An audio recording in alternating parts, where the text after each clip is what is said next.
ایک گانا جس کو سننے کے بعد 100 سے زیادہ لوگوں نے اپنی جان لے لی. یہ گانا بین کر دیا گیا، لیکن اس کی سب سے بڑی بات یہ ہے کہ آج بھی یہ گانا اگر آپ یوٹیوب پہ بھی سننا چاہتے ہو، آپ اس گانے کا نام لکھیں اور جب اس کو پلے کریں تو یوٹیوب آپ سے پوچھتا ہے کیا آپ اپنی مرضی سے یہ گانا سننے چاہ رہے ہیں. یہ گانا آپ کے لیے نقصان دہ ہو سکتا ہے. اگر آپ ڈسکلیمر پر کلک کرتے ہیں، آپ بتاتے ہیں کہ ہاں میں اپنی مرضی سے سننے جا رہا ہوں اور میں 18 سال سے زیادہ عمر کا ہوں، تو تبھی آپ یہ گانا سن سکتے ہیں.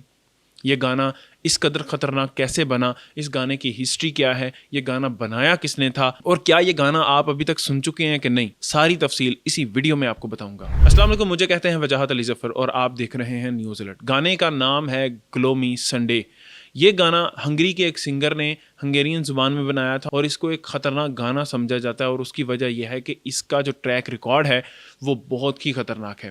ایسا پوری دنیا میں اب تک نہیں ہوا کہ کسی نے گانا سننے کے بعد خود کو اتنی مایوسی میں اور خود کو اتنے دکھ میں جکڑ لیا ہو کہ اس نے اپنی جان ہی خود گوا لی ہو. اب ہوتا کچھ یوں ہے کہ 1936 میں ایک رزوسو سیریز نامی پیانسٹ ہوتے ہیں جو کہ ایک ٹیون ترتیب دیتے ہیں جس کے اوپر شاعری لکھی جاتی ہے، اور بعد میں جب وہ گانا تیار ہوتا ہے اس میں اتنا دکھ ہوتا ہے، درد ہوتا ہے، اور اس میں جو شاعری کی جاتی ہے وہ ہوتی کیا ہے وہ بھی آپ کو بتاؤں گا. لیکن وہ ٹیون اتنی دکھی ہوتی ہے کہ لوگوں کو لبھاتی ہے، اور لبھانے کے ساتھ ساتھ لوگوں کو اس قدر وہ جذباتی کر دیتی ہے کہ لوگ اپنی جان لینا شروع کر دیتے ہیں. اس گانے میں جو کہانی بتائی گئی ہے وہ یہ ہے کہ ایک عاشق ہوتا ہے جس کا اپنے منگیتر کے ساتھ بریک اپ ہو جاتا ہے، اور وہ پھر اس کو بلا رہا ہوتا ہے اپنی آخری رسومات کے لیے جو اس نے خود پلان کی ہوتی ہیں. اور یہ ساری داستان لیرکس میں اتنی خوبصورتی سے بیان کی گئی ہیں کہ لوگ سننے کے بعد اس کی طرف متوجہ ہوئے بغیر رہ ہی نہیں سکتے، اور اس قدر متوجہ ہو جاتے ہیں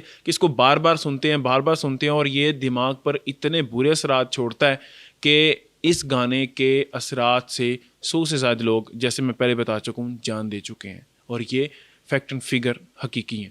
اگلی بات کرتے ہیں کہ اگر آپ یوٹیوب پہ اس کو سنتے ہیں، جیسے میں نے بتایا کہ ڈسکلیمر آتا ہے، لیکن ساتھ میں نیچے آپ کو جو ایڈز آئیں گے وہ کس چیز کے آئیں گے؟